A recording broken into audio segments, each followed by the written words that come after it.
Hello friends, मैं doctor गौरव Tripathi.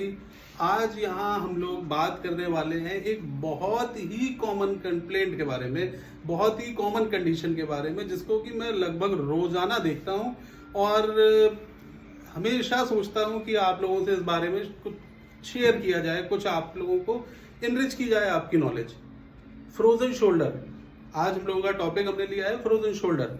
Frozen shoulder जैसे नाम से पता चल रहा है, फ्रोजन जम जाना, शोल्डर मतलब कंधा।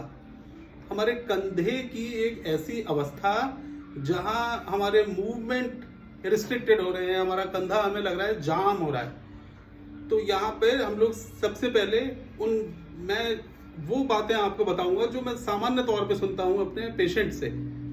जो मरीज आकर अपनी कंप्लेंट जो डिस्क्राइब करते हैं, बताते हैं, उस बारे में बात कर रहा हूँ कि सबसे पहली शिकायत ये होती है लोगों को कि हमारा हाथ ऊपर नहीं उठ रहा, बस इतना उठा, इससे ज्यादा नहीं उठ सकता, दर्द होता है इससे ज्यादा उठाने में, चीख निकल रही है, बस साइड में उठाते हैं, बस इससे ज्यादा उठ नहीं रहा, इससे ज्यादा नहीं उठ रहा। ऐसी शिकायत।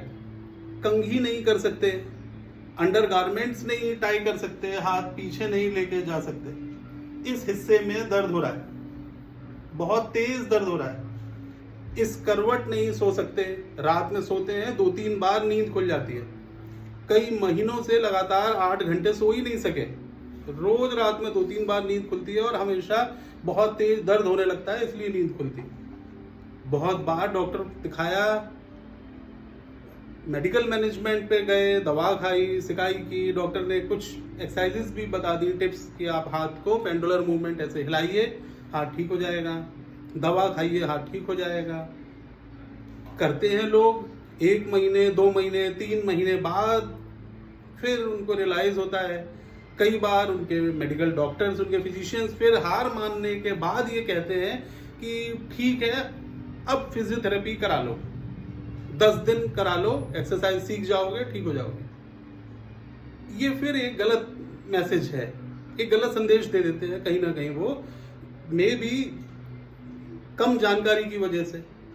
और कई बार आजकल तो मैं ये भी एक देख रहा हूं, आजकल एक बड़ी नई चीज पैदा हुई है, कायरोप्रैक्टिक एडजस्टमेंट। फिजियोथेरेपिस्ट हमारे ही साथी इस काम को कर रहे हैं, बहुत अच्छे से कर रहे हैं, बहुत अच्छे अच्छे वीडियोस भी इसके बना बना के डाल रहे हैं, जिसमें दिखाया जाता है कि हाथ को, कंधे को पकड़ा और प्रैक्टिशनर ने उसको पकड़ के झटके के साथ हिलाया। एक बड़ी टेम्पटिंग सी आवाज भी हमें वीडियो में सुनाई देती है, चटकने जैसी, और उसके बाद वीडियो के दूसरे ही हिस्से में वो फिजिशियन, वो प्रैक्टिशनर, वो फिजियोथेरेपिस्ट ये दिखाते हैं कि देखिए अब इस पेशेंट का हाथ उठने लगा। ये भ्रामक वीडियो है, ये सच्चाई नहीं है बिल्कुल भी, कभी भी ऐसा नहीं हो सकता। आपकी 1 साल पुरानी, 6 महीने पुरानी, 9 महीने पुरानी, 10 महीने पुरानी शिकायत को 2 मिनट, 5 मिनट, 10 मिनट के अंदर मैंने गर्दन को चटकाया, मैंने आपके कंधे को चटकाया और वो फ्री हो गया, ऐसा नहीं होता है। बचिए इन चीजों से। यहाँ आपको जरूरत है एक कॉम्पिटेंट फिजियोथेरेपी की।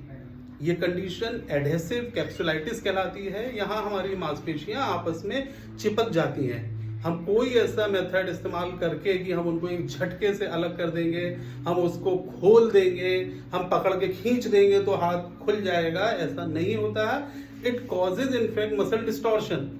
इसकी वजह से मांसपेशी में टियर आ जाता है, मसल टियर हो जाता है, और कालांतर में समय के साथ आगे चल के हम ये मैन्युअर्स हमारी परेशानी को कई गुना बढ़ा देते हैं। हम लोगों को आज इन लक्षणों को समझना है कि अगर कंघी करते में दिक्कत हो रही है, कंधे में, हाथ को पीछे ले जाने में दिक्कत हो रही है, कपड़े पहनने में, कपड़े उतारने में दिक्कत हो रही है, उस साइड करवट लेके सोने में दिक्कत हो रही है, कार चलाने में दिक्कत हो रही है, दरवाजे की सटकनी बंद करने में, हाथ ऊपर उठाने में दिक्कत हो रही है, तो ये लक्षण है आपकी, जिसको हम फ्रोजन शोल्डर कहेंगे एक सामान्य भाषा में।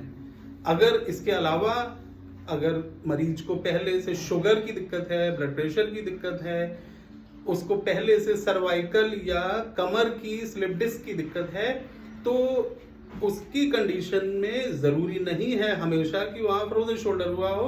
एक कंडीशन है सर्वाइकल रेडिकुलोपैथी, जहां गर्दन में नस दबने की वजह से भी प्राय इसी प्रकार के लक्षण सामने आते हैं कि कंधे में दर्द आता है। पेशेंट शिकायत करता है कि मेरे पूरे हाथ में दर्द है, मैं सीधा लेट नहीं सकता, मैं बिस्तर पे लेट ही नहीं पाता, मेरे को जब तक मैं बैठा हूं मैं ठीक हूं, जैसे ही मैं पीठ टिकाता हूं मेरे कंधे में दर्द आना शुरू हो जाता है और बहुत तेज दर्द होता है जैसे ही मैं पीठ अपनी टिकाऊं।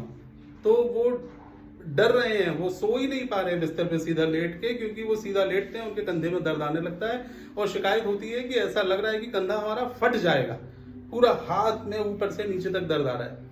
मेडिकल मैनेजमेंट, फिर वही गलती, डॉक्टर को दिखाया, सबसे पहला काम कंधे का एक्सरे करवाया जाएगा।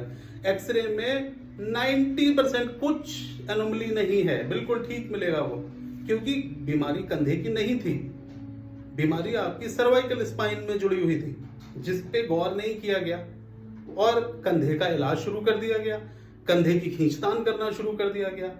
तो जरूरी नहीं है कि वो उससे हम ठीक ही कर देंगे। कई बार ऐसा भी है कि हम सर्वाइकल रेडिकुलोपैथी के केस में विदाउट डिफरेंशियल डायग्नोसिस अगर हम उसको कंधे की बीमारी समझ के कंधे का इलाज करना शुरू कर देते हैं, तो ऐसे में दुर्भाग्य से हम पेशेंट की तकलीफ को बढ़ा भी देते हैं। तो हमें, अगर हम खुद मरीज हैं तो हमें ये बहुत ही हमें अलर्ट होकर इस चीज पे ध्यान देना है कि हमें जान जाना चाहिए कि ये मेडिकल मैनेजमेंट नहीं इसको ठीक कर सकता, इसको केवल कॉम्पिटेंट फिजिकल थेरेपी से ही ठीक किया जा सकता है, इसको किसी कायरोप्रैक्टिक एडजस्टमेंट के जादू से नहीं ठीक किया जा सकता, इसको किसी हथौड़ा बजाने वाले मेथड से नहीं ठीक किया जा सकता, इसको केवल सॉफ्ट टिश्यूज के साथ सॉफ्टली डील करने से, नियमित रूप से अभ्यास करने से 2-3 हफ्ते में आप इससे निजात पा सकते हैं, जल्दबाजी करने से नहीं। Thank you very much.